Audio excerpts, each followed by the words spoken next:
I'm Rebecca. And I'm Hunter, and this is the Family Showdown!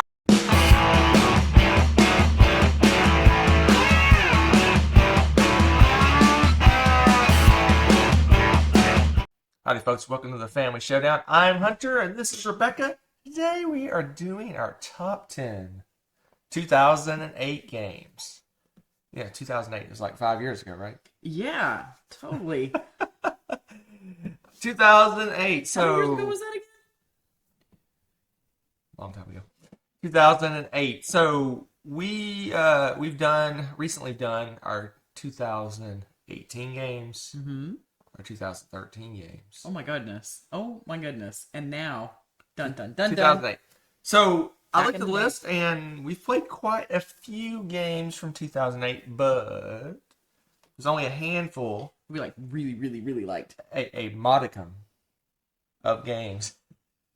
A modest amount of games that actually are really good, and then it kind of drops off a cliff fairly quickly for us. For us, yeah, I was gonna say ours. Maybe we need to explore that a little bit better at some point. But yeah. So we, meaning I, decided that we're just gonna do one top 10. Yeah, it was a smart move. So I made my list. Rebecca made her list. We merged them in a weighted averageness. Math stuffs. 10 points for first place, 1 point for 10th place. I'm the winner. And we merged those together. Right. And we tie break based on whichever game appeared higher on the list of a person. Anyway, we made a top 10, kind of top 10, and we're going to present that. So we're going to alternate. Yeah. Going over our 10. Rebecca doesn't know. I don't know what the She rankings doesn't are. know. Finally. I know my rankings. She can't look.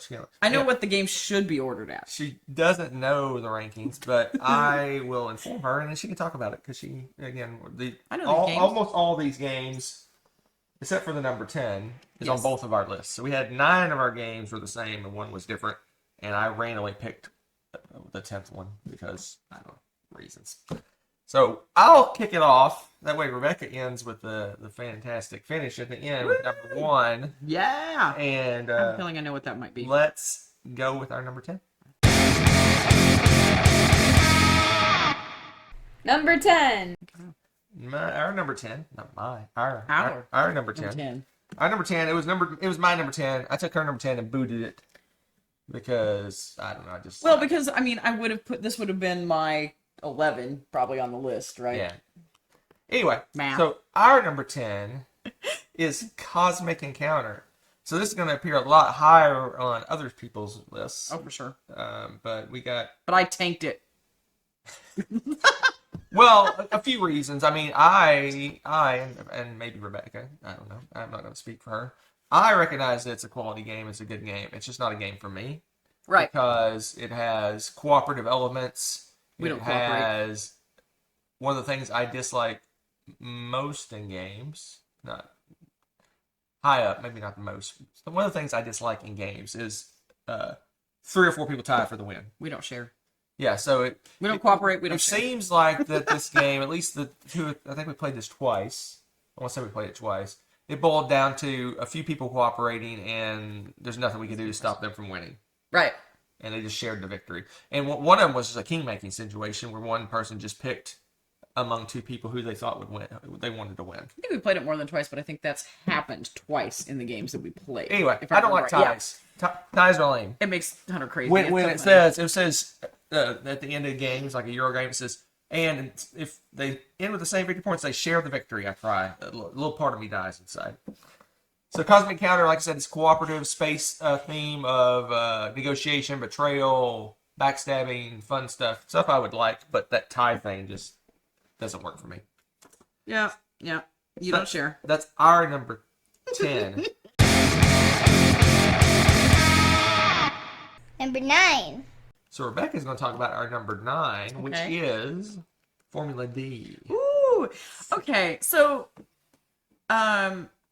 this was probably one of my/our, I don't know, I can't speak for you on like racing games much, but I've played other ones, but yeah. Yeah, like this was the first one we played together for sure. For sure, and it was the first like hefty one of any type that was beyond like basically playing war for me, like this one actually had some kind of different element or mechanism or Right. game to it.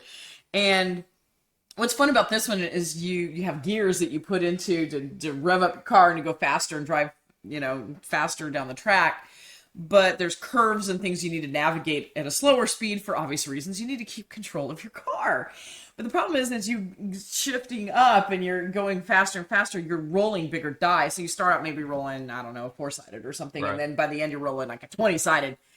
Boom, you're like flying down the track. You can roll some really great numbers, but you need to crank it down a notch and downshift. For all you people that know how to drive automatics, mad props. I mean, Not automatics, standards / manuals. You have to shift it down so that you are rolling smaller dice so you can control how much you're moving around these corners. Because if you roll a 20 on a spot where you're supposed to only go like 4, bad things happen. Tires go flying off. Your engine could burst into flames. There's all sorts of crazy things that can happen. What's fun is there's different elements in this game to kind of give it a little more meat too. You can do just a standard racing game like I just kind of described. That's basically the game, the base game. But there's also crazy stuff like you have different accessories in your car. I remember one time we were racing and somebody's engine parts blew up and so their radio flew out the window or some craziness. Like we've had some funny, there's all these different things that can happen with your car, and it's a really fun game, just kind of teaching you how to control when you want to slow down and speed up, and the track can be different. It's a lot of fun. It's a great little speedy game, and we played this quite a bit when we first got this one. We loved playing this just as 2-player. We've played it with the full player count and everything I think in between. Right. We played it quite a bit. Great little racing game, and it's first person through is the winner, and you get to put them in the rankings as they finish and things like that. It's cool. Great little race. Yeah, this one got pushed down our list a little bit because there's a few racing games that have come out recently that we consider Streamlined, better. right? And one thing that we disliked about this game is the continuous counting of spaces that Oh you my do when you're playing. goodness. You're like, Yeah. 1, 2, 3, 4, 5, 6, 7, 8, 9, 10, 11, 12, 13, 14, 15. Okay, 15. So I probably can roll a 20-sided maybe or 12-sided. Yeah, you can get bogged down Just with the... continually counting. And you can eyeball it, but if you just eyeball it, You can get yourself into trouble. You're just going to explode. Yeah, it's very dangerous So to it's do a that. lot of counting spaces. That, Right. If you're trying to be calculating and taking care kind of of your car. slows the game a little bit. Right. It was fun. It was a good one. And nowadays, like you said, there's more streamlined games that kind of can give you the same feel for less time, because this really can drag out quite a bit. But for its time, I'd say it was pretty darn awesome. So it's down in the notes, down in the down bits, but Formula D was Rebecca's 9 and my 8. So obviously that's the reason it ended up at 9. 9. Yep. All right, let's move on to number 8. Number 8. Number 8 is Pandemic. Nice. Pandemic. So why do I get the cooperative games? Yeah, I don't know, but this is amusing. Pandemic is my 9, but it's all the way up at Rebecca's 5. So, Yep. she obviously likes it more than me because if you watch the channel, you know that I'm not super. He doesn't cooperate. I'm not a cooperative guy, but I'll play them. But Does not play well with others. They're not my jam. Well, yeah, that's true. No, it's not. Pandemic. So Pandemic is one of the older cooperative games. That is obviously not the oldest, but it's the one that kind of It's the one that made the splash. made the big splash, and it's one of the most popular games. I don't know where it lands in Board Game Geek and stuff like that, but in terms of number of plays and number of copies sold and things like that, it's pretty high up in terms of hobby games. It's just a cooperative game. Everybody has asymmetrical powers, have different abilities. You just go around curing diseases and hoping the world Fight the doesn't end. virus. A lot of games use the pandemic style of one thing. Everyone does good stuff, and then a bad thing happens. Everyone does good stuff. Right. You take your turn, and then the game takes a turn. The next person takes a turn, and the game takes a turn, and like that. And it just That has become like a standard model for a lot of these kinds of games. And I don't know if Pandemic was originally, probably it wasn't, but it's really a lot of games seem to be built on that pandemic system. Right. Of good thing, bad thing, good thing, bad thing. Well, and it's cool because they also combine it with these asymmetrical powers, so each person has their specialty Right. that they bring to the table. So everyone really, it just encourages good conversation at the table. Well, to maximize what we want to do and what we want to accomplish, you've got this really cool power that does this, so you can help you by doing this, Right. and everybody's talking and working together. And it just brought about so many great conversations, so many fun games. People that maybe didn't play a lot of cooperative games enjoyed playing it with people. Are you playing something? I did. That's why it's so high up on the list. It made the top 10. But it also spawned a whole bunch of successors and spin-offs and legacy games. I mean, it has become its own entity at this point where it's pretty mainstream, like Hunter says. If you mention Pandemic, a lot of even not so mainstream board gamers will possibly know about this game now because it's become so popular. Target. You can find it everywhere. It's great.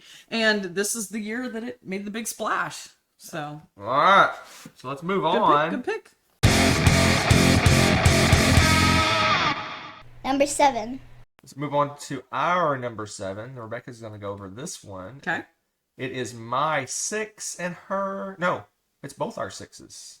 It ended up at 7. Weird. Both our 6s. That is weird. 7. And that is Dixit. Oh my goodness. We have played this game so much.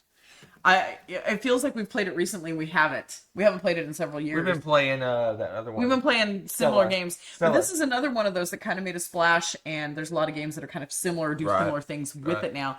So it's a whole bunch of those, the tarot-sized cards, really nice oversized cards that have really splashy, zany, wacky, bizarre art with all sorts of craziness going on, different colors and just weird things going on.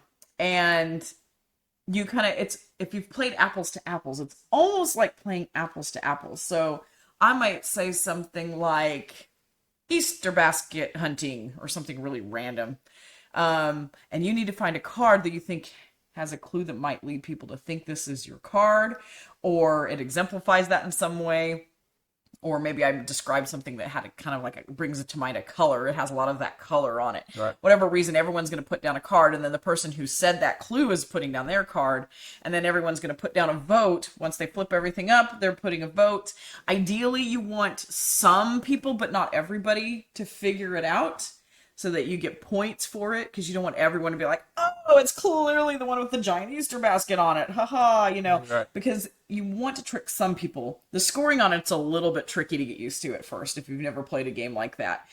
But you get somebody else to figure it out. Somebody doesn't figure it out, you get a bunch of points, and basically it's another one of those, you do a certain number of rounds, and the person with the most points at the end wins. This is also one of those games that you could almost just forgo that and play that for fun and just play it over and over. It's a blast. We've played it so many times. It's got a fun little board. The box itself's kind of the scoreboard, and you move along it. Nothing changed. Has it changed? Yeah. Was that the original? I don't know if it's original, but they've changed the scoring. Oh, that's kind of a disappointment. I always liked that. Yeah. It's kind of fun. Little bunnies that move along the little tracks. We played with so many people that we actually made extra pieces because there's so many cards to that. We grabbed some miniatures and cut out some crappy cardboard pieces. We did, and so now we can play like 2 or 3 extra people beyond what the board game says. I think we can play up to 12. It's crazy. Yeah. But you have enough cards, you can do it easily. Right. If you bought some of the expansions, you definitely have enough cards. So many cards. And it prompts a lot of stories, because you can do anything from a one-word clue to talk for 5 minutes if you want, which we've done all of the above and in between for this game. It's a lot of fun. It's so easy to replay. There's always good stories and memories that come from playing this game, too. And that is Dixit. That's a good one. So love it. So that is our number 7. So let's move on to our number 6. Interesting. Number 6. Which was my 5 and your 8. 8? No, 7. My 5 and your 7. Oh, okay. My 5 and your 7. That's why it actually tied Dixit, but since Stone Age is the game. Okay. Since Stone Age has a 5 and Dixit's both 6s, it the broke, balance. It broke the tie. Balance in the force. It broke the tie. So I got Stone Age is our number 6. Wow, this is another game we played. Stone Age, we played this a ton.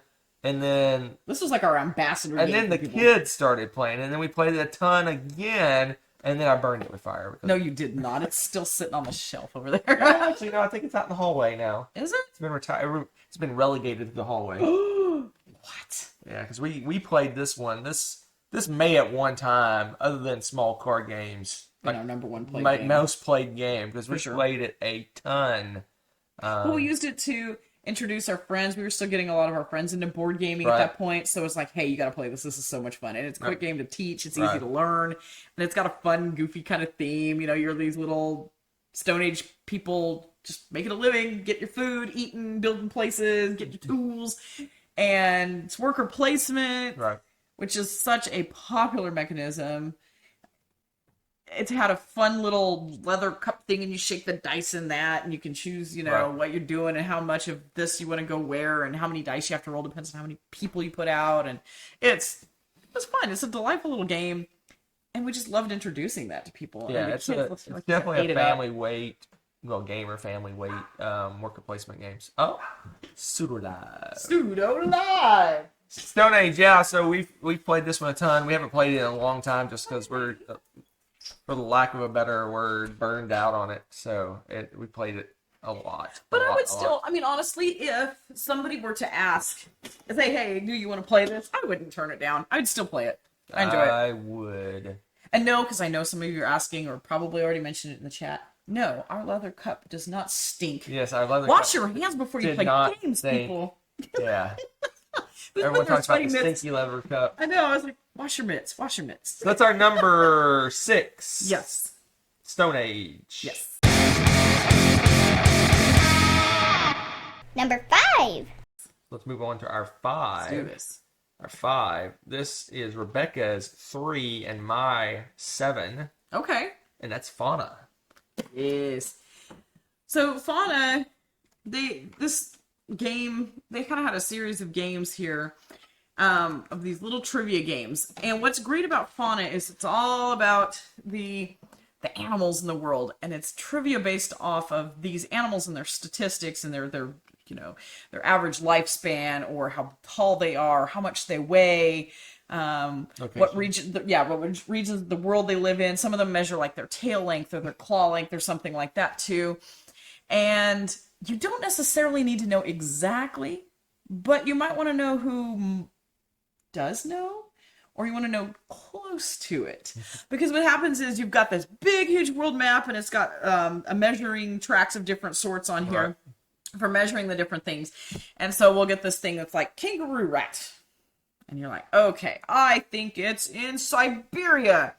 And people are like, oh, you're crazy. I'm not going there. And they put theirs down in some other part of the world. Or they're like, oh, you were so confident. I think you know where it is. I'm going to put it in the country next to, you know. Right. And so people are placing these things, and you get the most points if you do actually get it right. There's a range of them depending on what kind of animal it is. Some of them are very narrow. Some of them, of course, like the common field mouse, that's going to be everywhere, right? So if you get any of those countries, you get a certain amount of victory points. If you're next to those places, you get kind of like a consolation prize victory points, a little bit less. Yep. So you're taking turns picking and choosing what you want to do, and you're gambling. You're picking like, okay, I feel really good. I know about the location. I have no idea how long they live, so I may not want to put anything there. Right. And so you get those points, and you do that several rounds, and at the end of the game, A, you've learned a bunch of cool things about animals. It's kind of fun. And B, whoever has the most points wins the game. It's always been a great one for conversation and fun arguments of, you know, people thinking they knew something about it and didn't, or vice versa. All of a sudden you're like, oh, I did not realize you watched a documentary on the kangaroo rat. I should have been listening to you. You know, it's really fun. And we like nature and stuff like that. So the theme really engaged us. And this obviously came out way before the big nature-themed game craze. So we ate this up and then some, because it was one of the few nature games out there at the time. So it was awesome. Yeah, we we played it. a ton of these trivia games like America and Terra and things like that. And this is probably definitely... I think this is my favorite. Yeah, this one probably became both our favorite after a while. Mm-hmm. For multiple reasons that she stated. Animals. Indeed. And Indeed. stuff. So much fun. I love that game. Number 4. All right, let's move on to our number 4. I know a habit. It's hard to kill. My number 2 and Rebecca's number 8. Ooh. 2 and 8. Of course you like this one. And that is Battlestar Galactica, the board game. This is Oh my goodness. greatness in a box. So we haven't played this in a while, just because it's a heavy, long game and requires a lot of players. Well, to play best, it requires a lot of players. It is based on the TV show, but you don't need to know anything about the TV show. It's about different people taking on different roles. The bad guys, the Cylons, are attacking the Battlestar Galactica, and you got to defend it. And you have pilots going out shooting ships, and people working on things and doing repairs and running operations and commanding the ship and things like that. But If you know anything about the show, spoilers, there's Cylons that are like doppelgangers that disguised like a human. they look like humans, so some of the people are bad guys. So it's a hidden role game. It's one of the first hidden role games we probably played was this Yep. one. This and maybe Resistance were Yep. the first two hidden role games we played, which Yep. kind of blew our mind. It's like, what? What a cool idea! What? We have secrets we're keeping from each other? This is awesome. So yeah, this has become a kind of more of an event thing. I try to squeeze it in at conventions because I do definitely like it more than Rebecca does. But it seems like it lands on the weekend, and the weekend is reserved for Rebecca. So We are overdue for playing it, though. yeah, we probably need to crack this one out again. Such a I know great- a lot of people like the expansions, but the base game is just fine by us. And yeah, it's a fun one. It's crazy out of print, crazy hard to get. There was a redone version. Was it Abomination? I can't remember what the name of it was, but there was another, I think, Oh, okay. Cthulhu-themed version of the game that a reprint that's similar to Battlestar Galactica, but But is it as good? I don't know. I haven't played it. I can't imagine. So yeah, we haven't played this in a few years just because reasons.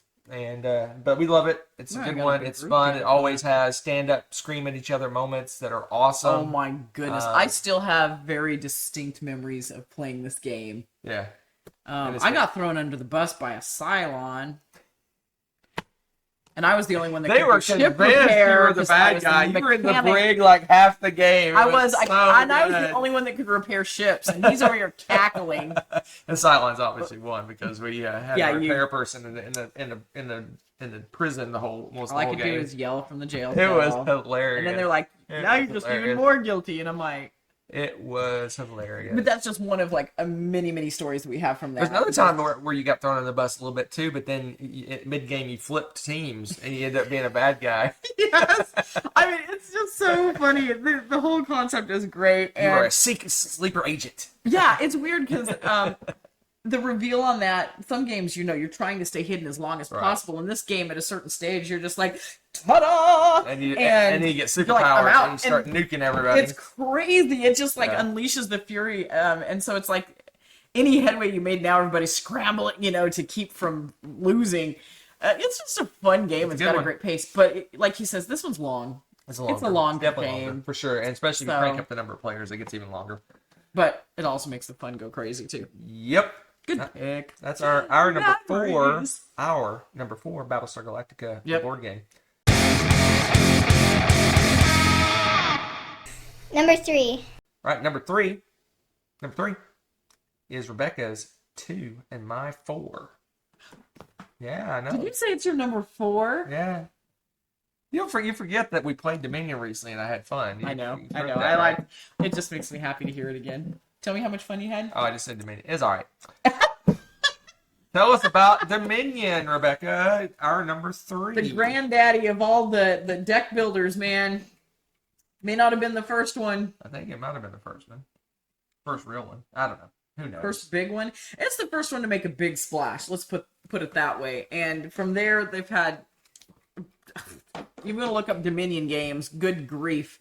It's like trying to find a series from some of those fantasy authors where it's like they have written 47,000 books, and you're like, where do I start?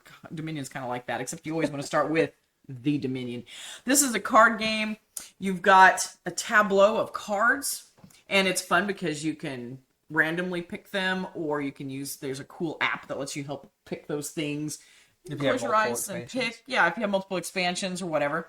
And so you've got your tableau and you've got your little baby deck. And you have provinces and things that give you victory points, but they clog your deck. Okay? And then you've got money, the things to help you buy more stuff from the middle, including victory point cards. And then you've also got these action cards to help you draw more cards, do different superpowers, do extra actions, cool things like that. Just a whole variety of these different cards. Those are in the tableau. You want to start buying those and start moving your deck. You want to get to moving so that at the end, the person with the most victory points is the winner. So you have to find that sweet balance of being able to move through your deck and do a lot of cool actions, gain more victory points, but not be choked by all these dead cards that are just sitting in your deck. I mean, they're dead weight at that point, right? And it's a very standard game. You're laying out 5 cards, you do things, you buy things, put it in your discard pile, deal back up 5 cards, wait for your turn.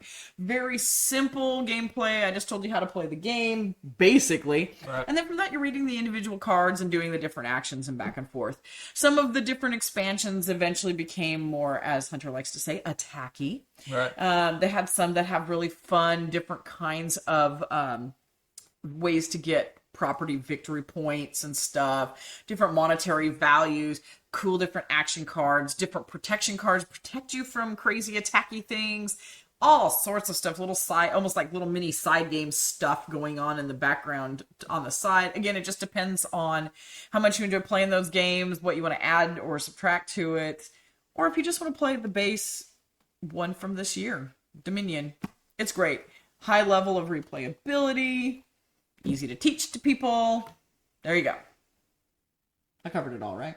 Pretty much. The only thing I would add is that Dominion's DNA is scattered through tons and tons. It's everywhere now.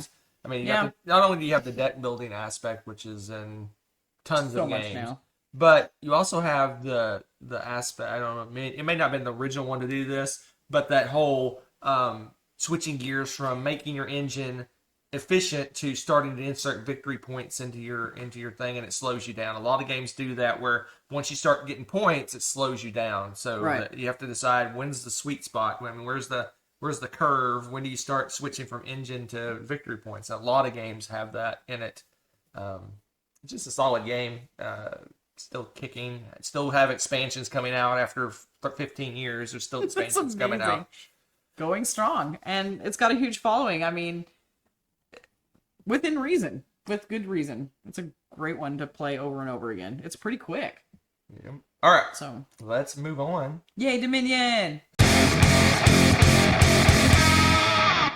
Number 2. Let's move on to our number 2. It's my number 1 game. What? Kind of why I did this order. It's my number 1. It's Rebecca's number 4.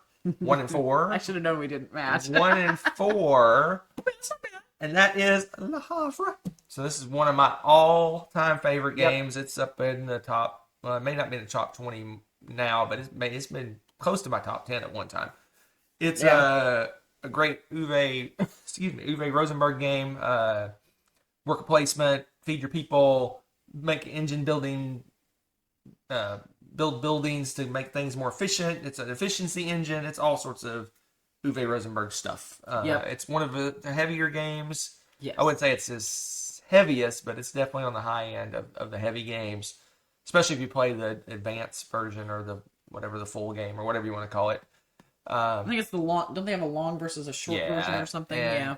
It has specialty buildings you add and stuff like that. So it's a solid little game. It's a lot of people's favorite Uwe game. If it's not Caverna or Agricola, good chance it's Le Havre is their favorite. So I don't know what else to say. It's one of our favorite. We talked about it many times on the channel. Right. If you're looking for a heavy Uwe game and you haven't played Le Havre yet, you owe it to yourself to play it, because it is a really solid game. It plays well.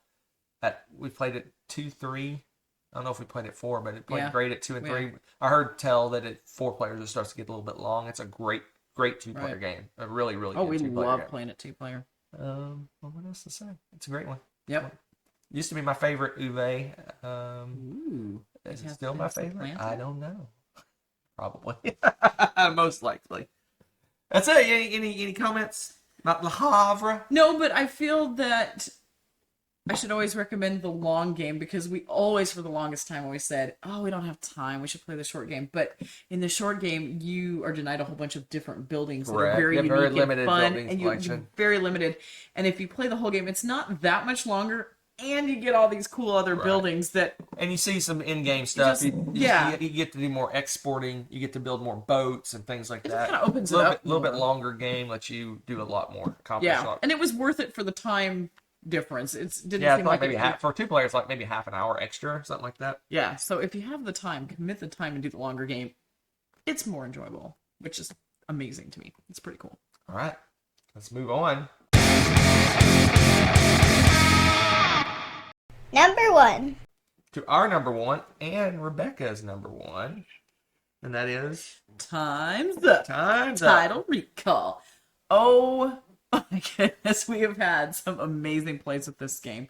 This is probably not necessarily for wallflowers, unless, like, what we like to do is agree that if people don't feel like acting out, that we will play the fool and you can be our guesser. You know, it's great. You can work Right. with the team.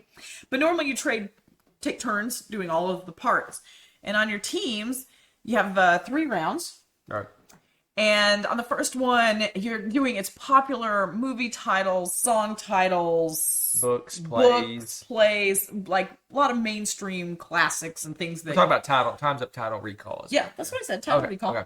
And so you have all of those. And when we do that originally, we pick about half of the cards. Your team 1 picks about half the cards, and then team 2 picks half the cards. Well, each person gets. We each get to pick a certain amount of cards. Right. And So you we get approve some, You you're get like- to act some of them It gives you a chance to know, okay, I know at least X amount of the cards. and get rid of And ones that are going to be references. difficult or whatever. Yeah.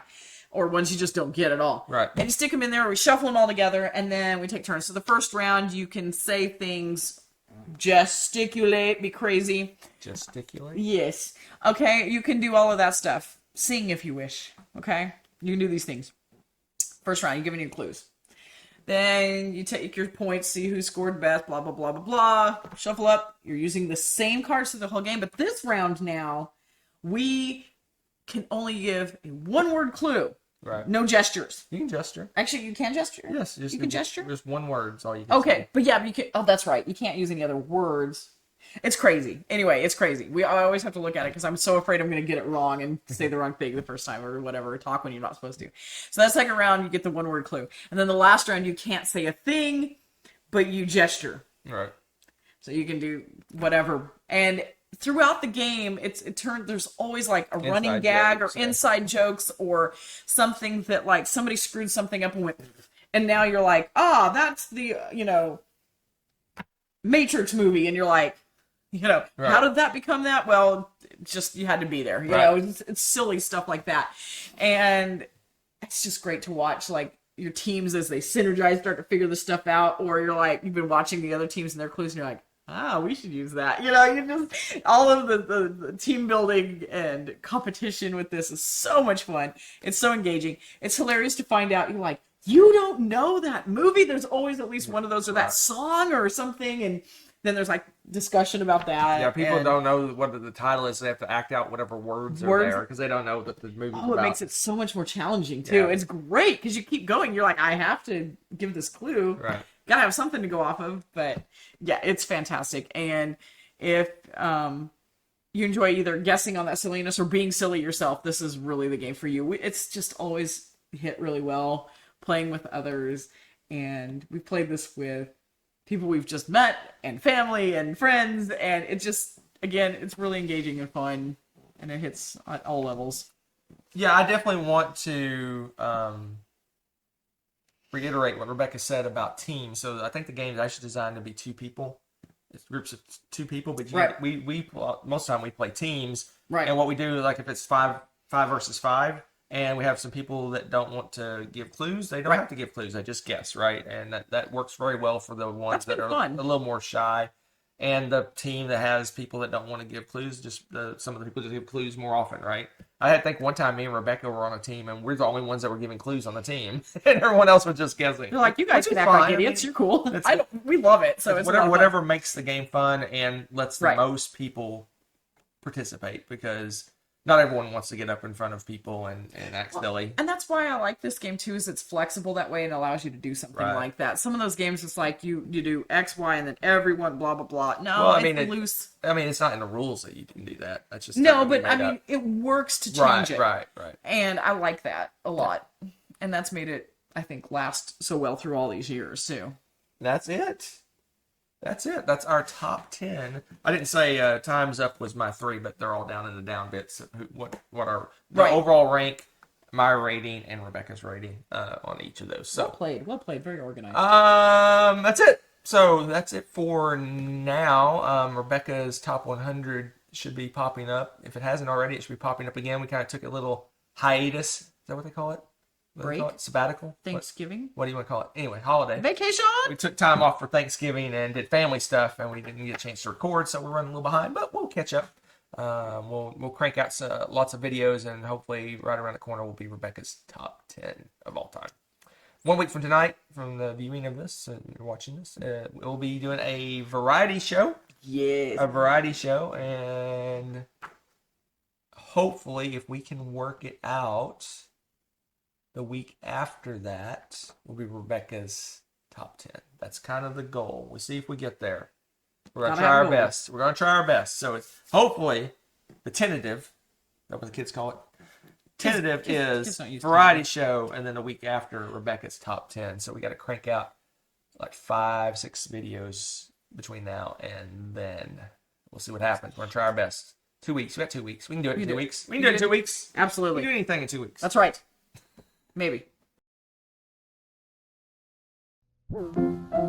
Let's all go to the lobby. Let's all go to the lobby. Let's all go to the lobby to get ourselves a treat. Delicious things to eat. The popcorn can't be beat.